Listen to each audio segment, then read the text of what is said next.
Bien, hola, hola, hola. ¿Qué tal? Buenas noches. Vamos a empezar a transmitir en vivo. Bien, vamos a empezar a transmitir en vivo en breve.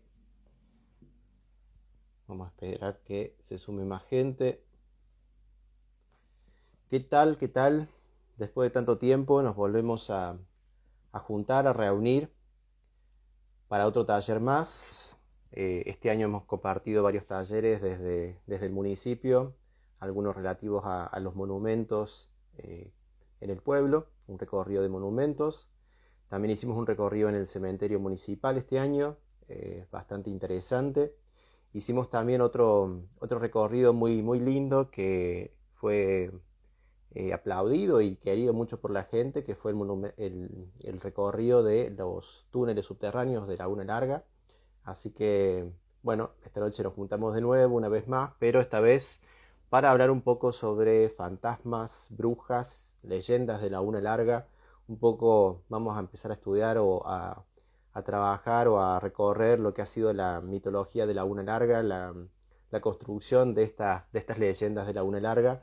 Y no en cualquier contexto, ¿no? En el contexto de Halloween, en este contexto de ya mañana el Día de los Santos, después el Día de los Muertos. Vamos a hablar un poco de eso, vamos a discutir un poco sobre eso y de lo interesante que es empezar a ampliar un poco la mirada de que es un poco más complejo que una tradición que viene de afuera, que aparenta ser comercial, pero que en realidad es bastante más compleja que eso. Bien, bueno, vamos a ir arrancando ya que son las 8 de la noche. Espero que no se aburren. Cualquier cosa, cualquier comentario, yo los estoy leyendo, así que espero que se interesen y que compartan algunas experiencias de ustedes. Eh, lo primero que quería rescatar, sobre todo, es este contexto de Halloween, ¿no? Nos parece algo ajeno, algo que nos han traído de afuera, algo que nos ha impuesto la globalización o estas culturas eh, anglosajonas que obviamente tienen su imperialismo cultural sobre nosotros y que es notorio, pero que en el caso de los celtas podemos empezar a matizar un poco y sobre todo en relación a nuestra relación o nuestro vínculo o nuestras tradiciones en relación a los muertos, ¿no? Halloween para mí no es tan ajeno a nosotros. ¿Por qué? Porque si tomamos que nuestra cultura occidental, nuestra cultura criolla, nuestra cultura argentina, está matizada entre lo que hemos heredado de los españoles y también de los pueblos originarios americanos, podemos encontrar que había celtas en España. Los celtas son los responsables o los que tradicionalmente festejaban Halloween. Los celtas era una cultura, una comunidad que vivía en el norte de Europa. Muchos conocen porque vivían en la zona de Inglaterra, de Irlanda, de Escocia, de la zona de Gales también, en la zona de Francia, en el norte de Francia. Pero había una comunidad celta muy importante en el norte de España. En el norte de España, lo que actualmente conocemos como Galicia, era una zona de celtas. Por lo tanto, los gallegos son herederos de los celtas. Hay una mezcla ahí, evidentemente, después con la dominación del Imperio Romano, que terminó imponiendo su cultura, pero los celtas también festejaban el Halloween en la península ibérica y es una tradición que lleva cerca de 2500 años. Así que no es tan ajeno a nosotros el Halloween, si es que tomamos como referencia de nuestra cultura algo de la hispanidad, de la cultura hispánica, de lo que eran los españoles o lo que trajeron los españoles con nosotros. Bien, pero si vamos un poquito más en el tiempo o nos acercamos un poco más a lo que es el continente americano, los pueblos originarios americanos, incas, aztecas, mayas, cualquiera de ellos que son los más conocidos, pero hay una múltiple variedad de pueblos originarios en América, todos ellos tenían una relación con la muerte muy interesante, hay que rescatar esa relación que tenían los pueblos originarios con la muerte. Y en el caso de los pueblos originarios americanos, el caso más destacable es el de los aztecas. Los aztecas y actualmente los mexicanos tienen una relación con la muerte casi festiva, muy distinta de la que estamos nosotros acostumbrados, a la que estuvimos acostumbrados en su momento, de relacionarnos con la muerte en cada 2 de noviembre. Los aztecas festejan la vida de esas personas que ya fallecieron, van a los cementerios, limpian los sepulcros, les llevan comida, les llevan ofrendas, pasan el día con los muertos. Es una festividad bastante interesante, hay un sincretismo interesante entre las costumbres aztecas y lo que ha sido después la religión católica, la religión cristiana que se les ha impuesto a los pueblos originarios de la zona de Centroamérica, pero los mexicanos lo han adaptado y lo han incorporado a su cultura, y el festejo de las festividades mexicanas son muy interesantes, muy coloridas, muy ricas, y son festividades, son divertidas en algún punto. Tienen todo un contenido muy interesante para estudiar, y de hecho muchos antropólogos rescatan eso. Lo podemos tomar entonces como parte de nuestra herencia latinoamericana. Hay un sincretismo muy importante con las prácticas católicas que se van a imponer con nosotros. En el caso de los incas también van a tener una relación con la muerte muy interesante. Los pueblos originarios que quedaron bajo el imperio inca en el norte de Argentina, por ejemplo, sepultaban a sus muertos dentro de las casas en el piso de abajo.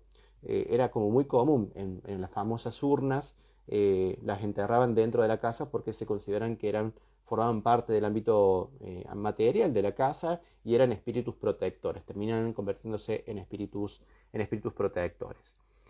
Después de ese sincretismo que se fue dando con la religión católica en lo que fue el criollaje argentino, lo que nosotros conocemos como los gauchos argentinos, van a quedar, y sobre todo en las provincias del norte, y se va a mantener durante bastante tiempo, es por ejemplo el velorio del angelito. Es una relación con la muerte muy interesante porque también es una relación festiva, una relación interesante en el sentido de que no había que llorar la muerte de un bebé según esta tradición de las culturas del norte argentino.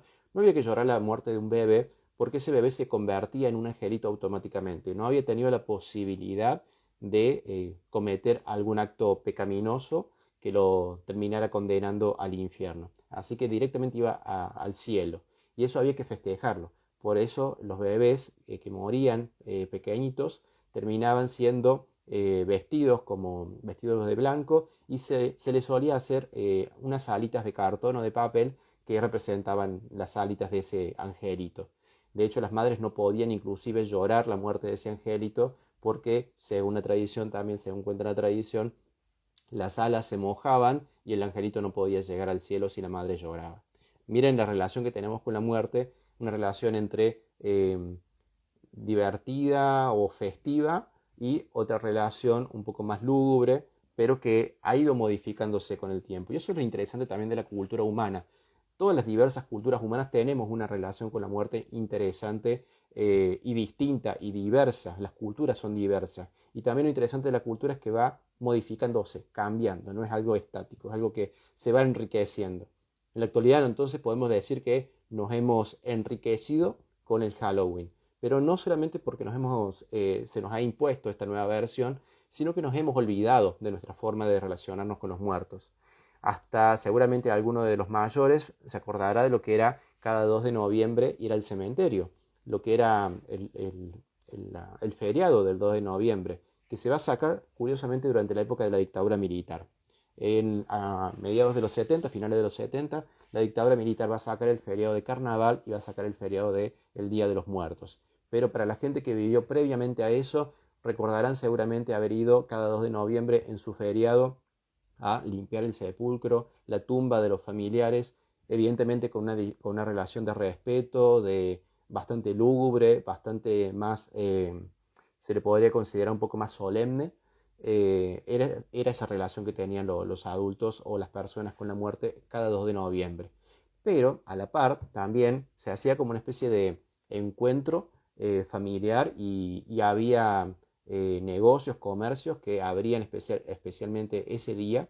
Como era feriado, estaba obligado a cerrar todos los negocios, pero había negocios puntuales, las florerías, por ejemplo, y había algunos mercaderes o algunos comerciantes ambulantes que iban al cementerio a vender no solamente flores, sino también golosinas y helados.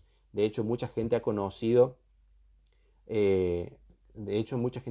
los helados por haber ido al cementerio el cada 2 de noviembre. Miren, nosotros pensamos que los chicos que van ahora casa por casa a buscar y a reclamar el dulce o las golosinas o los helados o lo que fuere, nos parece ajeno. En realidad nosotros también lo hacíamos como cultura no hace tanto tiempo atrás. Así que es algo importante de tener en cuenta, de que hemos perdido nuestra relación con con la muerte, con el 2 de noviembre, con esta época de ir a recordar a los muertos, pero que se ha recuperado un poco en la actualidad a través de una tradición que nos parece ajena, pero que aparentemente no lo es tanto. Ha venido a enriquecer un poco nuestra, nuestra propia cultura. Forma parte de la cultura occidental y también es una llamada de atención porque hay que asumir ese olvido de las prácticas que ahora vuelven de otra forma, reformuladas, pero que son necesarias. Las festividades año a año son necesarias para hacer ciertos descargos, ciertos duelos. La psiquis humana lo pide mucho. Bien, salvando este comentario inicial que necesitaba hacer para tratar de justificar este encuentro que nos tenemos, que volvemos a tener hoy, primero que nada también quiero agradecer los mensajes que hemos recibido de la gente del museo, los que trabajamos en el museo. Ayer tuvimos un día muy tenso, muy feo. Bueno, esperamos que se resuelva pronto esa situación. Estamos haciendo las gestiones pertinentes. Pero bueno, agradecemos también el apoyo y el acompañamiento de toda la comunidad, que fue muy interesante, muy necesario para nosotros, realmente para levantarnos un poco el ánimo y la verdad lo agradezco en nombre de toda la comisión. Y por el otro lado, bueno, quiero aclararles para los que se están sumando ahora que este taller es una reedición del taller que hemos hecho a principio de año, ese taller que recorría los túneles de Laguna Larga y a la par comentaba un poco sobre lo que eran las leyendas y los mitos de Laguna Larga y que tuvo muy buena repercusión y bueno, por eso queremos reeditarlo también hoy. Bien, y en esta oportunidad vamos a extender la idea de los mitos y las leyendas de Laguna Larga, lo que son las historias sobrenaturales. Y me gustaría también, obviamente los invito a que participen, que se sumen de la página de Facebook que ya tenemos desde hace mucho, que se llama Cachicoya Mítica, que comenta y que recupera estas historias de Laguna Larga, estas historias que van del boca en boca, que son enriquecidas en el camino y que son muy interesantes también de escuchar, de aprender, porque hablan mucho de nuestra cultura, ¿no? Yo, en lo personal, como cientista social, me parece fascinante descubrir esta parte de la cultura del pueblo a través de estas historias legendarias, porque hablan mucho de cómo somos, de cómo entendemos el mundo, de cómo nos relacionamos con los otros y también de cómo nos relacionamos con lo sobrenatural, cómo tratamos de interpretarlo, cómo intentamos enriquecerlo y cómo eso nos enriquece también a nosotros. A esta situación de cómo nos vinculamos con lo sobrenatural y cómo creamos estas leyendas se le llama imaginario colectivo. Este imaginario colectivo se va enriqueciendo y forma parte de un patrimonio cultural muy importante que es valiosísimo y que es necesario rescatar y que es necesario cuidar también. Hay distintos tipos de patrimonio cultural. El patrimonio material es el más clásico, las casonas antiguas, los monumentos, lugares que nos referenciamos nosotros como identidades, como identitarios del pueblo. Y hay otro patrimonio más que es el patrimonio intangible, ese patrimonio que tiene que ver con nuestras costumbres, que tiene que ver con nuestras tradiciones y también con nuestras leyendas. Este patrimonio es importante rescatar y bueno, una parte del trabajo que intentamos hacer hoy día es de cuidar ese patrimonio que sigue de boca en boca dando vuelta sobre nuestra comunidad. Bien, antes de arrancar voy a tomar un poquito de agua porque veo que está acercándose mucha gente y algunos comentando muy interesados. Cualquier cosa, si ven o si escuchan algún comentario que les suene, pueden hacer sus comentarios. Yo los voy a estar leyendo toda esta noche. Espero no hacerlo demasiado cansado al taller y que sea bastante más ameno y dinámico. Bien.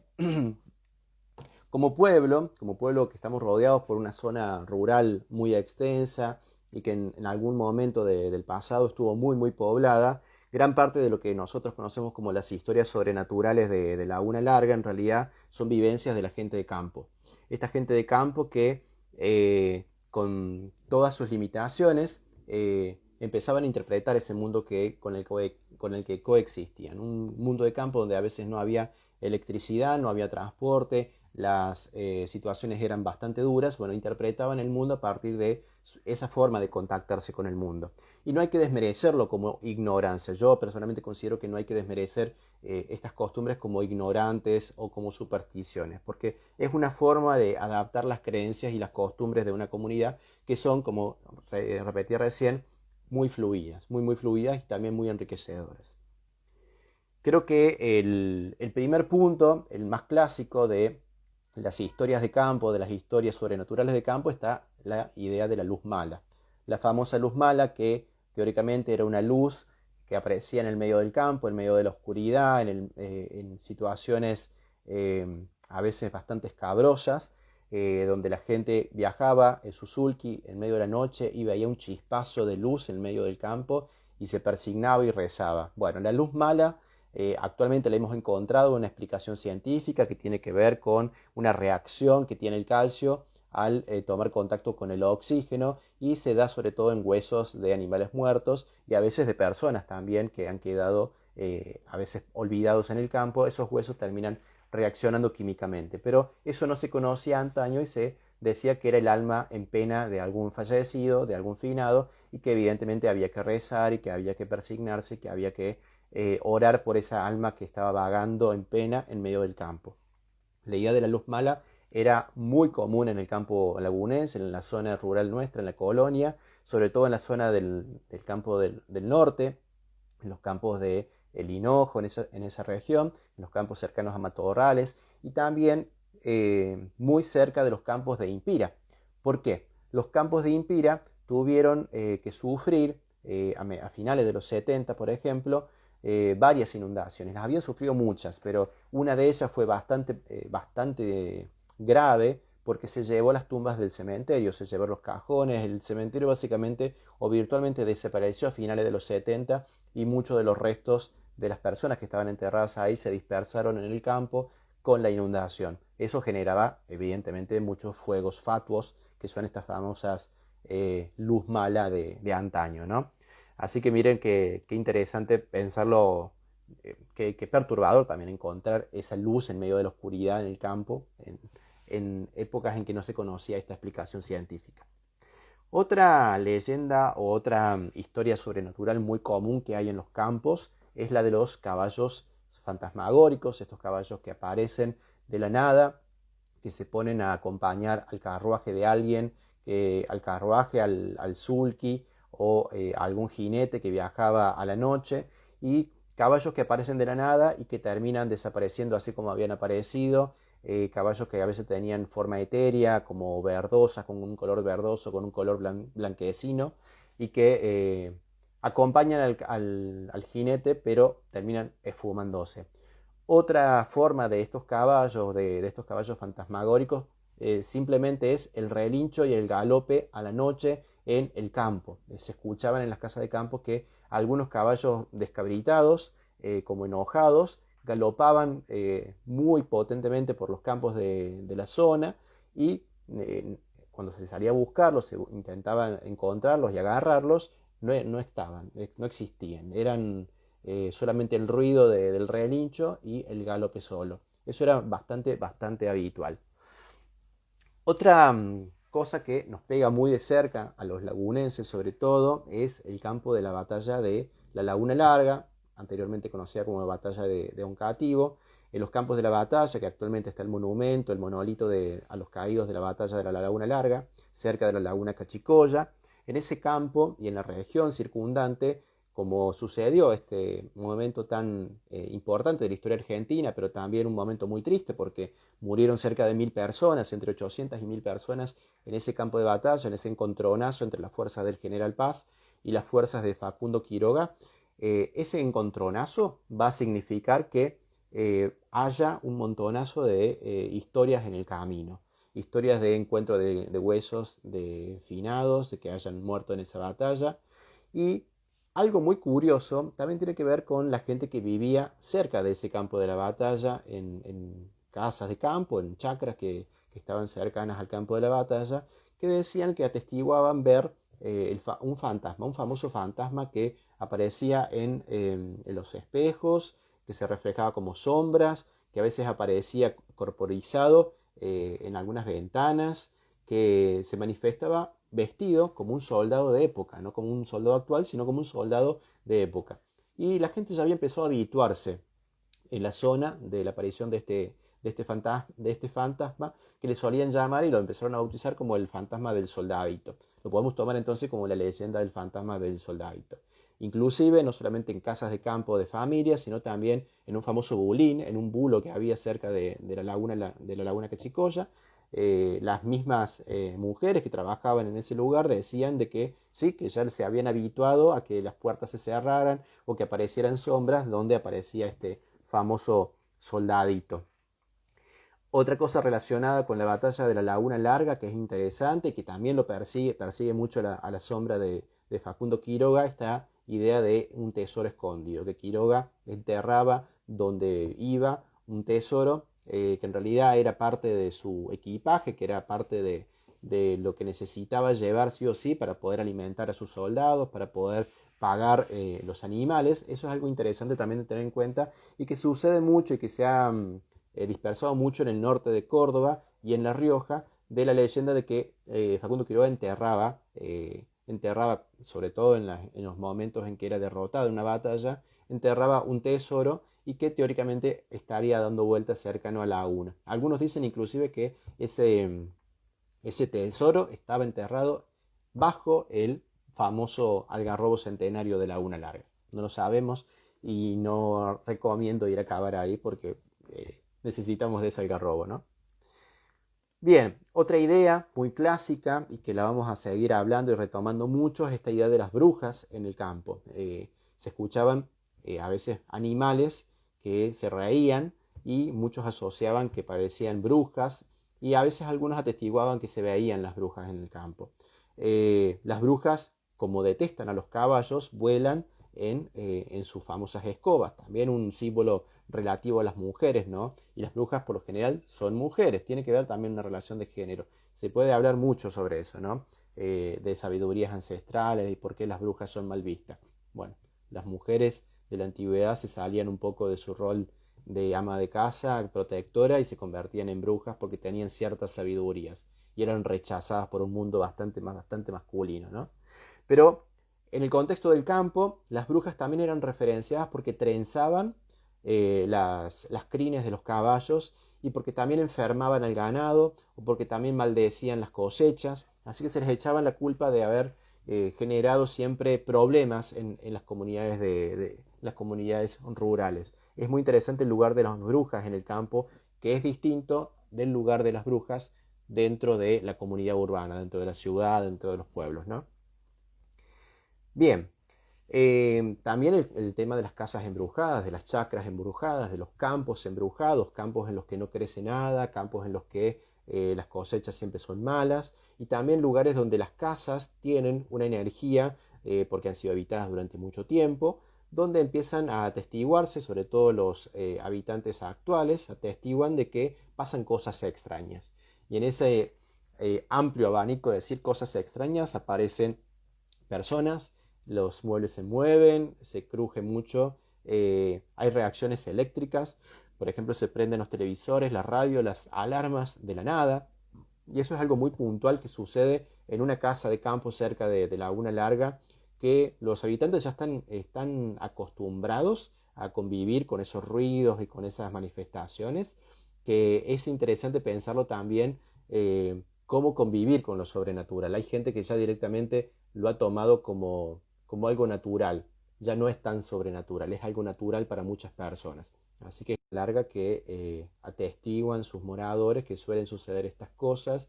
Algunos lo relacionan a un famoso bebé milagroso de La Rioja, otros lo relacionan con otras cuestiones, pero también es interesante pensarlo porque porque esas casas embrujadas están siempre en los campos, en lugares puntuales, ¿no? Hay otras casas de campo, por ejemplo, que son apedreadas, así de la nada, como que surgen piedras que se mueven y que terminan cayendo en el techo de la casa y cuando salen a reclamar los habitantes de la casa terminan descubriendo que no había nadie y que a veces es como una especie de mensaje, algunos lo relacionan con un trabajo de brujería, que suele suceder mucho también en algunos lugares del campo. Otra cosa muy interesante de los campos es la cuestión de las encrucijadas. Una encrucijada es un cruce de campo, es cuando dos caminos se cruzan. Y esto no es solamente algo común en la literatura y en lo que es las costumbres de Occidente, sino que también está bastante referenciado en la literatura. Las encrucijadas de caminos, por lo general, son los lugares donde se encuentran con lo sobrenatural, donde se encuentra el demonio también, donde se apersona el demonio para hacer ciertos pactos. Así como nosotros, los criollos o los latinoamericanos, tenemos un lugar muy puntual que se llama la Salamanca, que es el lugar donde se va a hacer un pacto con el diablo. También las encrucijadas de camino tienen mucho que ver con esa relación con lo sobrenatural negativo, con lo demoníaco. Y en el caso de Laguna Larga y sobre todo también con la hermana localidad de Pilar, hay una encrucijada, está la encrucijada de la ruta 9 y la ruta 13, y hay mucha relación entre la ruta 9, entre Pilar y Laguna Larga, que se suele mencionar mucho la aparición o el avistamiento de seres fantasmagóricos. A veces son caballos, como mencionaba recién en el campo, a veces son perros, a veces esto es muy curioso porque lo escuché recientemente, de un perro gigantesco que suele aparecer también en esa zona al lado de la ruta y que brilla en la oscuridad. Hay también personas caminando como una especie de procesión que se suelen aparecer en esa zona, también de sulkis y de cabezas flotando. Eso es bastante perturbador. Cabezas flotando que se cruzan en la ruta entre los camiones, entre los autos, entre los colectiveros. Algunos colectiveros atestiguan haber tenido bastantes encuentros con lo sobrenatural, sobre todo en este último tramo entre Laguna Larga y Pilar. Bien, y en la zona urbana, en Laguna Larga vamos a poder hacer una diferenciación bastante marcada con la zona rural, porque en la parte urbana teníamos una presencia muy marcada de un señor que seguramente han escuchado nombrar, que se llamaba Manuel Alberto Tejerina. El monseñor, el párroco de Laguna Larga durante 60 años, va a marcar muchísimo cómo creer y qué creer en Laguna Larga. En lo que es la zona urbana, Laguna va a estar bastante reprimida por la imagen de Tejerina en estas cuestiones de lo sobrenatural, de creer lo sobrenatural, que no esté dentro de los cánones de la Iglesia Católica. Tejerina era y la Iglesia Católica era la que marcaba qué era lo que se debía creer, y había, evidentemente, posibilidades de creer, pero a partir de comentarios bastante subterráneos, bastante clandestinos. No se podía hacer mucho comentario en una mesa de bar o en una casa de familia sobre estas cuestiones. Básicamente se defenestraba bastante rápido, se descartaba bastante rápido.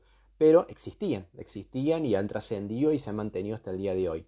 Es muy curioso porque hay algunos periódicos alerta, el famoso periódico que publicaba la parroquia, donde se menciona la presencia de gente que llevaba velas de colores o cintas de colores o hacía algunos tipos de trabajos de hechicería o de brujería dentro de la parroquia o cercanos a la parroquia, y Tejerina básicamente le decía, defenestraba esa situación y decía, por favor, la próxima vez que quieran hacer algo así, inviertan ese dinero en hacer alguna obra de caridad. Lo defenestraba, lo desmerecía completamente. Pero seguía sucediendo. Y en el pueblo, puntualmente, vamos a tener algunas casas embrujadas que siguen presentes hasta el día de hoy, que no solamente también coinciden con las de la zona rural, que tienen que ver con las casas apedreadas, sino también con algunos efectos, en lo que se conoce como el efecto poltergeist. El efecto poltergeist tiene que ver con el movimiento o de objetos inanimados, objetos que no han sido movidos por la voluntad humana, por la voluntad física, sino que se mueven de la nada, o también que tienen reacciones eléctricas así de la nada, donde se prenden las luces, se apagan las luces. Hay puntualmente una casa embrujada en la cual sus moradores, que eran inquilinos, que habían alquilado el lugar, que estaban viviendo ahí temporalmente, me comentaban que en un momento ellos se fueron a vivir ahí y había una habitación que estaba en obras, que no estaba terminada de construir, que ni siquiera tenía el tendido eléctrico, y ellos, como recién se casaban, dejan los veladores al lado de las mesitas de luz porque estaban armando su juego de dormitorio y una noche se prenden los foquitos de los veladores sin estar enchufados, sin que esa habitación tuviera conexión eléctrica. Eso fue una situación muy tensa, muy extraña y es una historia bastante interesante que sucedió en Laguna Larga en su momento. Bien, vamos a las brujas, que las hay, ¿no? Bueno, Laguna Larga tiene una relación con las brujas o con la brujería, con la hechicería, que hay que diferenciarlo también con el curanderismo, pero que tienen ahí algunos puntos de contacto, de relación. Por ejemplo, tenemos la diferenciación entre las brujas buenas y las brujas malas. Las brujas buenas, teóricamente, son estas brujas que trabajan con la magia negra, las brujas buenas, perdón, son las que trabajan con la magia blanca. La magia blanca, esta es la que cura el empacho, la que cura la culebrilla, la que cura el mal. También estaban las brujas malas que eran las encargadas de generar siempre el mal en la población, de esparcir el mal en la población de alguna manera, o separando parejas, o embichando la cosecha, o causando toda clase de penurias que eran endilgadas a estas brujas malas que hacían sus famosos trabajos de brujería.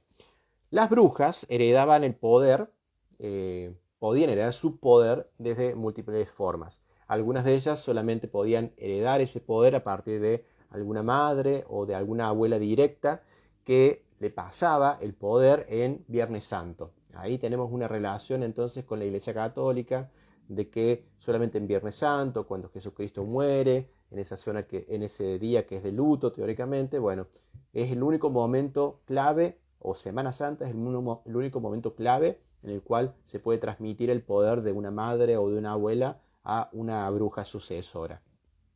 Y hay otras formas más, por ejemplo, hacer un pacto directamente con el diablo en las salamancas o en las encrucijadas donde las mujeres recibían ese famoso poder. Y también estaba el caso de las séptimas hijas mujeres. Las séptimas hijas mujeres también eran reconocidas o relacionadas con la brujería.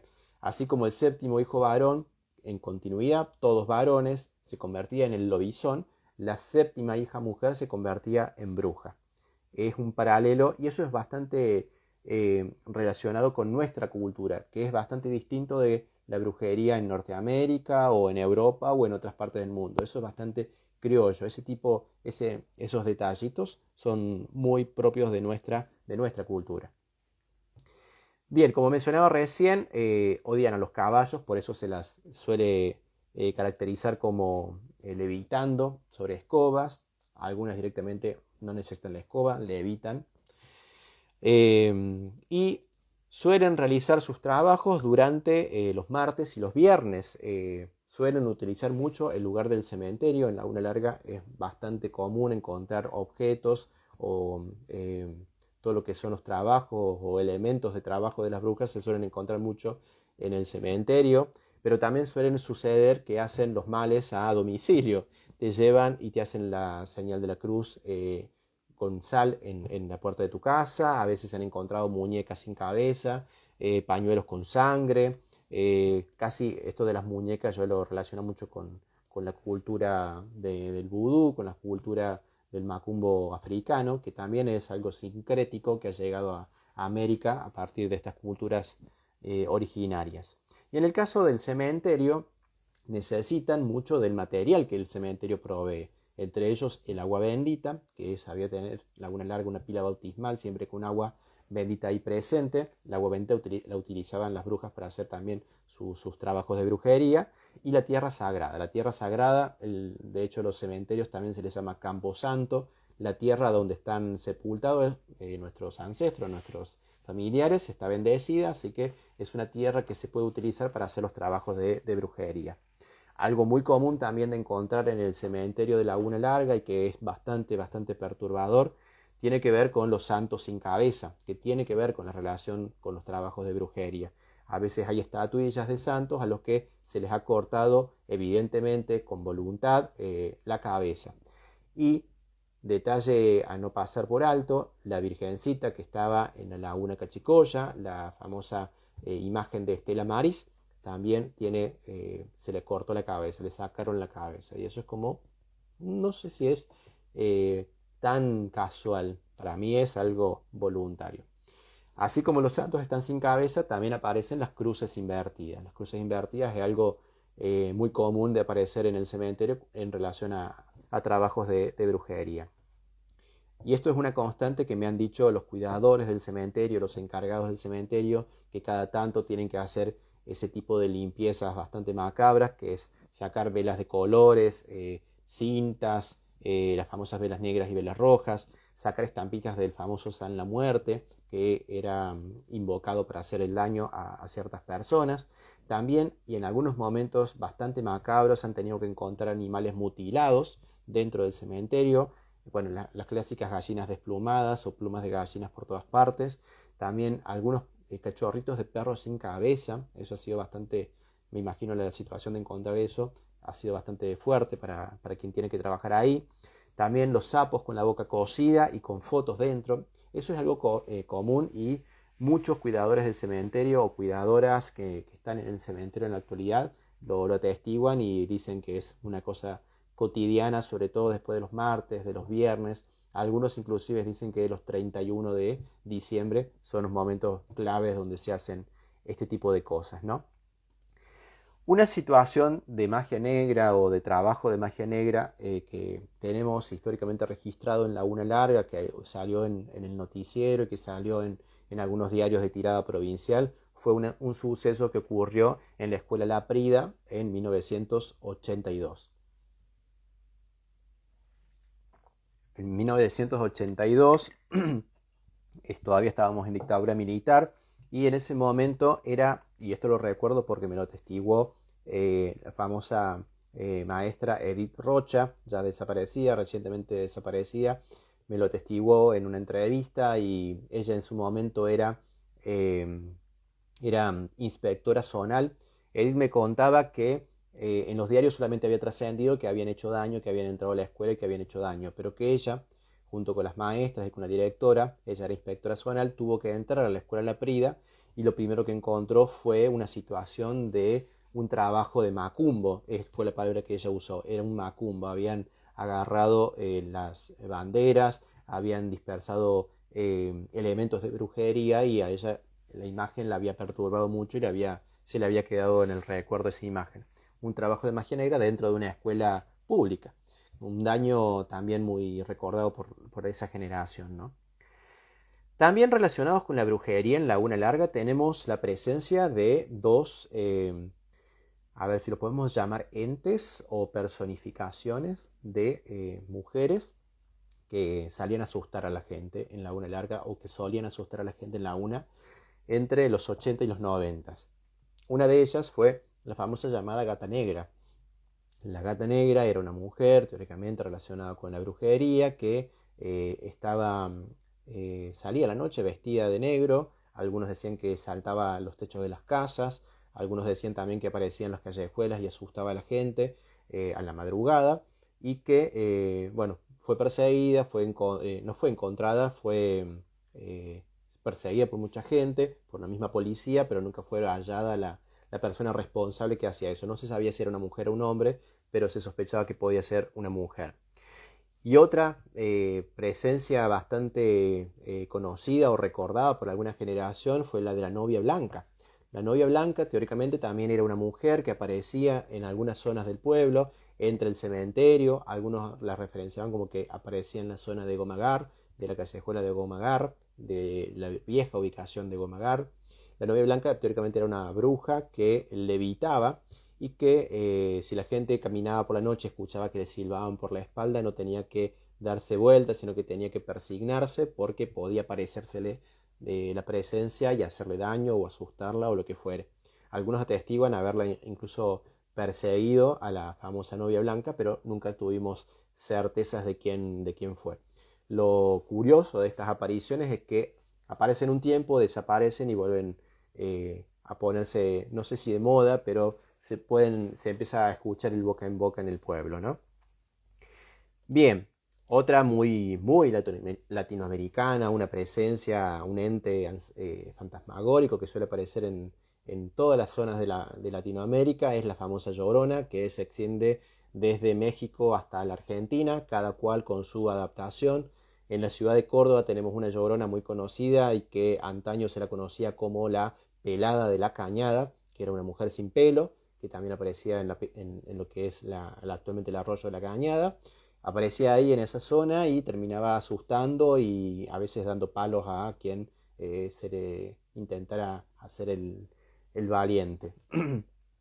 Y en el caso de Laguna Larga también apareció la Llorona en algunas zonas, sobre todo en la zona urbana, en la zona del cementerio, en las zonas de algunos barrios. Eh, Posiblemente haya sido algún gracioso o alguna graciosa, pero se la consideraba también como una presencia y es algo notorio dentro de Latinoamérica que la presencia de esta madre que teóricamente pena por la aparición de sus hijos o esos hijos que murieron hace mucho y ella también como una presencia fantasmagórica dentro de la comunidad.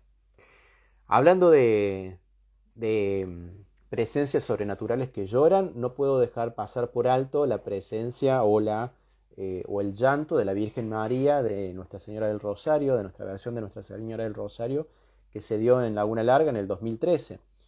Siempre me pregunto qué hubiera pensado Tejerina de esa situación, ¿no? Porque él era bastante negador de estas situaciones, de este tipo de manifestaciones, pero la Virgen María lloró en Laguna Larga y fue colocada en una vitrina especial para protegerla en el 2013. Inclusive hay algunos vecinos que aseguran o atestiguan que la Virgen se manifiesta en sus casas a través de algunas manchas de humedad que van tomando la forma de la Virgen y que bueno, las toman ellos como una bendición o como una señal de presencia de la Virgen María, como un mensaje también. Bien, otro muy conocido, seguramente alguno de ustedes lo ha escuchado alguna vez, es el lobizón, la presencia del lobizón, que es distinto del hombre lobo europeo. El lobizón es bien criollo y tiene toda una tradición detrás que está relacionada, por ejemplo, con que no necesita la luna llena para poder aparecer, por ejemplo. Algunos consideran que el hombre lobo argentino o el lobizón argentino no es un perro o un lobo, sino que en realidad es una mezcla entre perro, a veces entre hombre, a veces entre un cerdo gigante con perro, con mezcla de perro, con hocico de perro. Hay muchas versiones sobre lo que se pudo haber relacionado con el lobizón en nuestra zona. Pero, como bien decía, tiene algunas cosas muy puntuales, por ejemplo, que el lobizón no necesita de la luna llena, por lo general sale los viernes a la noche, también tiene que ir a alimentarse de los bebés que no habían sido bautizados, se alimentaba de los bebés que no habían sido bautizados. Ahí vemos una vez más el sincretismo, la relación con la Iglesia Católica, con la necesidad de que los bebés sean bautizados en su momento, apenas nacen, para que estén protegidos. El lobizón evidentemente es una persona que tuvo algún tipo de pacto con el demonio y otros también, como en el caso de las brujas, es el séptimo hijo varón de una familia. Cuando esto sucedía, naturalmente o curiosamente, se tenía que bautizarlo con el nombre de Benito. ¿Por qué Benito? Porque San Benito de Nurcia era el santo patrono de los exorcismos y ponerle el nombre de Benito hacía referencia y bloqueaba lo que sería la maldición de ese séptimo hijo varón. En el caso de Argentina, los lobisones o los séptimos hijos varones son también los ahijados del presidente de la nación, y eso es una tradición que quedó, curiosamente, es histórica. Algunos la relacionan con Perón, que surge con el peronismo, que queda ahí como una ley nacional, pero a veces hay algunos que dicen que es bastante más ancestral. En Laguna Larga, el lobizón apareció varias veces. Una de ellas, una muy recordada y muy temida, fue en los 70, finales de los 70, en un momento bastante curioso que durante la última dictadura militar surgiera a la noche una amenaza para la comunidad como un lobizón. Era bastante arriesgado para ese lobizón porque podría tranquilamente haber sido dado muerte, pero la gente lo persiguió, descubrieron quién era, no voy a decir su nombre, pero descubrieron quién era y le dieron una tunda de palos en ese momento, a finales de los 70, porque había mantenido la población en vilo durante muchas semanas. Volvió a aparecer en los 90, a principios de los 90, algunos aseguran que eran algunos graciosos que salían a asustar a los jóvenes. sobre todo como salía los viernes a la noche, tenía alguna relación ahí con la juventud, con salir a asustar a la juventud. Y también volvió a surgir en el 2002, en el contexto del 2002, entre 2000 y 2002 se calcula que volvió a aparecer este lobizón, que era una persona que aullaba la noche, asustaba. Algunos dicen que también lo lograron encontrar y así como apareció volvió a desaparecer de Laguna Larga la presencia del lobizón. Bien, vamos más a lo local, a lo urbano, a lo que nosotros podemos tocar, ver y tocar, y que a mí me ha apasionado durante mucho tiempo y que he investigado desde, no solamente desde el imaginario colectivo, desde la cuestión del patrimonio cultural intangible, sino también desde lo tangible, para ver si podemos tener algún tipo de pruebas científicas de esa existencia. Y tiene que ver con la de los túneles subterráneos de Laguna Larga. Bien, escuché durante mucho tiempo, sobre todo cuando era chico, la existencia de estos famosos túneles que unían un montón de lugares o puntos claves de la comunidad. Laguna Larga va a tener una serie de corrientes inmigratorias bastante tardías. Córdoba, en particular, va a tener una serie de corrientes inmigratorias bastante tardías. Y hay una tradición dentro de las comunidades italianas del norte, sobre todo, de unir las casas de familia, sus casas de sus familiares, con una serie de sótanos bastante amplios, unidos entre sí. Eso se puede atestiguar en Laguna dentro de lo que es la famosa familia Boneto, lo que era la vieja casa de los Boneto, donde estaba la imprenta Boneto, donde vivía Mariano Boneto, y en la esquina del actual negocio de Loro Fernández. En esa zona van a ver que todos los sótanos son construidos de la misma manera y están unidos.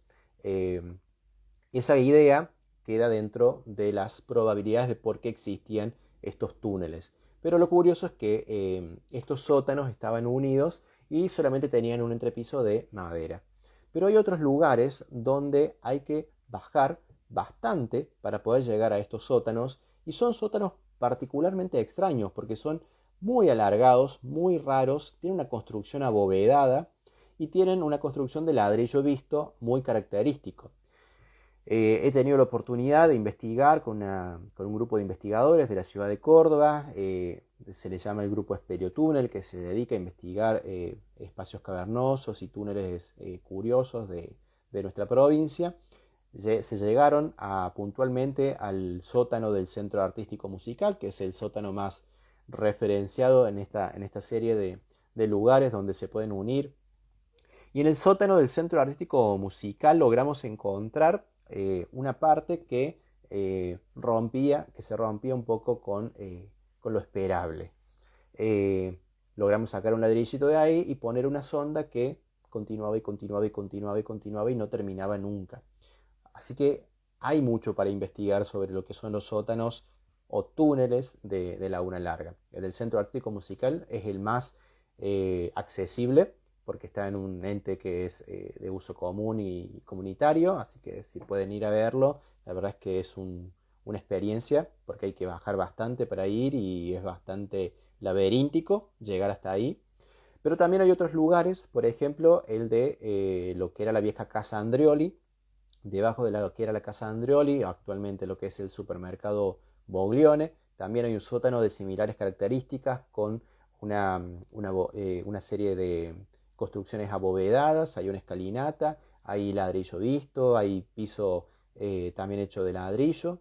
También hay otro lugar que es la vieja aduana. En la vieja aduana también hay una construcción bastante más precaria, ya el piso ya es de tierra, pero lo curioso de la construcción de lo que era la casa Andreoli, de lo que era la casa Galbaño, perdón, esa era la casa comercial Galbaño hace muchos años atrás, en ese local de la vieja aduana hay una ventana en un sótano.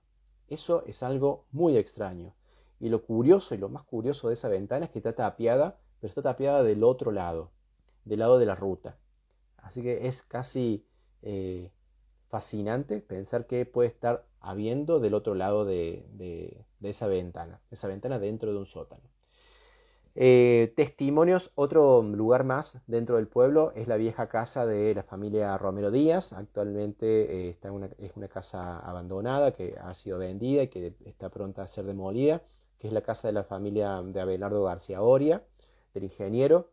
En esa esquina también hay un sótano muy particular, muy de época, una preciosidad, que también está abovedado, que tiene ladrillo visto, que hemos logrado bajar ahí y atestiguar que es realmente una pieza histórica y que sería realmente una pena y una pérdida para el patrimonio histórico de Laguna Larga que se perdiera ese sitio. A ver, ¿cómo llegué también al tema de los túneles? Por testimonios. Un testimonio puntual fue el de la señora Blanca Ansardi. Doña Blanquita fue una de las personas que me atestiguó y me aseguró que ella bajó, ella vivía donde actualmente está en la casa, donde en ese momento era la casa Andreoli. Ella vivía en la casa, en esa casona, y ella me atestigua y me asegura que cuando era pequeña, cuando era jovencita, había bajado a esos túneles y que había caminado y caminado y caminado y que en un momento tuvo que volverse porque era mucha la oscuridad y el padre la había retado por haberse atrevido a meterse bajo esos túneles, bajo esos sótanos enormes, porque se podía perder y no podía salir más. Otra persona que me lo testiguó en su momento fue lo que era el viejo bar Oldani, lo que era el restaurante Torino. Bajo también de ese bar se atestiguan que había una serie de túneles y el mismo Oldani dijo que también había bajado ahí. De vez en cuando en algunas construcciones del pueblo, cuando se demuelen las construcciones viejas, y en su momento, en los 60, 70, cuando se demolieron la mayoría de las casonas viejas de la General Paz y se empezaron a construir edificios nuevos, descubrieron construcciones antiguas, subterráneas, con bóveda, y las volvieron a enterrar para poder hacer los cimientos de las construcciones modernas. No se tenía conocimiento, pero bien, ahí volvimos. Se conoce que muchas de las edificaciones o de estas viejas casonas tenían algún tipo de unidad dentro de lo que es la vieja avenida General Paz. Y también tenemos alguna vieja leyenda que decía que hay un túnel que unía lo que era la iglesia vieja con el cementerio. Bueno, ahí hay algo de verdad y hay algo de exageración y de fantasía. Cuando se demuele la vieja iglesia en la década del 60, principios de la década del 60, la iglesia antigua, que era una joya arquitectónica de ese momento, es demolida y donde estaba el viejo altar se encuentra una fosa, una especie de túnel que bajaba y que tenía sus paredes abovedadas y con ladrillo, construidas en ladrillo. Y que fue muy curioso encontrar en ese momento y fue sospechoso y evidentemente a la gente del momento le causó curiosidad, pero no se pusieron a indagar mucho, lo rellenaron de nuevo, pero quedó dando vuelta en el imaginario de la comunidad la existencia de estos túneles, este túnel que existía desde la iglesia católica que llegaba al cementerio de Laguna Larga. Una curiosidad interesante de pensar. Tenemos entonces varios puntos del pueblo donde cada vez que se construye y se demuele algo, se demuele y se construye algo, descubren algunas edificaciones antiguas, sobre todo en lo que es la región o la zona o la avenida General Paz. También hay una famosa leyenda que habla de que la vieja estancia La Porteña, la del Inglés, la de Gordon Duff, tenía una unión que llevaba al pueblo, que tenía un sótano interno desde el campo hasta la comunidad. Muchos de esos campos fueron expropiados y actualmente fue construido el barrio Ilía y cuando se construyó no se descubrió ningún tipo de este tipo de construcciones, así que podemos ir descartando esa teoría, pero es curioso cómo en el imaginario de la comunidad las familias, no sé si referenciables o grandes o notables de Laguna Larga, tenían estas casonas donde se podía bajar a estos sótanos y que estos sótanos estaban unidos entre sí. Bien, para ir terminando, porque ya vamos para la hora de este taller y de este encuentro y que espero que hayan disfrutado mucho, me gustaría hablar un poco de lo que son las leyendas ya en el siglo XXI. ¿Existen las leyendas en el siglo XXI? ¿Seguimos construyendo leyendas en el siglo XXI? Yo creo que sí, yo creo que todavía tenemos bastante del contacto con lo sobrenatural. Quizás nuestra cabeza tan racional no nos ha negado tanto de este mundo, de estas posibilidades de este mundo, sino que hemos integrado otro tipo de leyendas o de otro tipo de elementos para acercarnos a lo sobrenatural. Por ejemplo, mucha gente ya empieza a registrar o a verificar o a hacer del boca en boca el uso de la tecnología para registrar cosas sobrenaturales. Las famosas psicofonías son las que suelen encontrarse en los mensajes de audio de WhatsApp, por ejemplo. Teóricamente, cuando uno manda un audio, se escucha la voz de alguien más de fondo. A veces las grabaciones permiten registrar en ciertas habitaciones solitarias algunos sonidos que son perturbadores, con voces de personas y que parecen voces de ultratumba. También tenemos la forma de registrar a través del video y con el celular de algunas situaciones así perturbadoras del día a día. Y bueno, también tenemos que referenciar la cuestión del fenómeno ovni, que es una cuestión muy actual. No he tenido puntualmente en el caso de Laguna Larga alguna historia de ovnis o de avistamiento de ovnis. Seguramente debe haber alguna, yo no la he escuchado, pero en el caso cordobés es como muy, muy común. Y también hubo una especie de renovación de estas formas de pensar a través del movimiento New Age, que ya asevera que tenemos algún tipo de conocimiento o de algún tipo de percepción extrasensorial que no tiene que ver con los con los cinco sentidos, sino que podemos tener algún tipo de contacto con lo sobrenatural a través de la intuición, a través de otro tipo de formas de entender el mundo que no son solamente los sentidos. Y en el caso de la región, donde está ubicada Laguna Larga, tenemos en el caso de Pilar, no solamente compartimos esta leyenda de que pasan cosas dentro de la Ruta 9, en el trayecto de la Ruta 9, en algunos momentos puntuales y en algunos lugares puntuales, sino también en el caso de Pilar se conoció hace relativamente poco una famosa aparición que asustaba a la gente, que asustaba sobre todo a los policías de la caminera que estaban apostados en el puente del río, en el puente de la autopista que cruza el río Segundo, ahí en la zona cercana donde se hace nudo de la ruta 9, la ruta 13 y la autopista cercano a la vieja usina. En esa zona se aparecía teóricamente un fantasma, una mujer fantasmagórica que asustaba a los, a los policías que estaban apostados ahí. También recientemente hemos visto divulgaciones de videos y de audios de una supuesta posesión demoníaca que hubo en Río Segundo hace relativamente poco. En Laguna Larga tuvimos también casos de posesiones demoníacas y dentro el Ministerio de Tejerina.